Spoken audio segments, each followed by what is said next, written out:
앵커 리포트입니다. 화재가 났을 때 불길을 잡고 인명피해를 최소화할 수 있는 골든타임은 5분입니다. 하지만 골목에 불법으로 주차된 차량 때문에 현장 진입에 어려움을 겪는 경우가 많은데요. 소방기본법이 개정되면서 이제는 불법 주차 차량을 강제로 처분할 수 있게 됐습니다. 지난 2017년 제천 스포츠센터 화재 사고 당시 이곳으로 진입할 수 있는 경로에 20대 이상의 차량이 불법으로 주차돼 있었습니다. 때문에 소방차가 진입하는 데 어려움을 겪었고 제천 화재 사고는 충격적인 피해를 준 대형 사고로 기억되고 있습니다. 이후 당국은 소방 활동에 방해가 되는 주정차 차량을 강제로 처분해도 소방차 운전자 등이 피해를 보상하지 않도록 하는 내용으로 법을 개정했습니다. 실제로 서울에선 불법 주정차 차량을 강제로 밀고 화재 현장으로 진입하는 훈련을 지난주 시행했습니다. 이처럼 차량이 긁히고 부서져도 불법으로 주차된 차량이라면 보상을 받을 수 없습니다.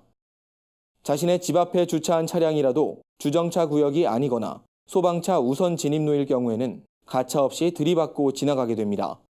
종로소방서 관계자는 과거엔 전화 연락을 해서 차를 빼달라고 부탁하고 마냥 기다릴 수밖에 없었다며 이번 훈련은 긴급한 상황이기 때문에 강제로 처분하고서라도 신속하게 현장에 진입하는 내용으로 진행됐다고 밝혔습니다.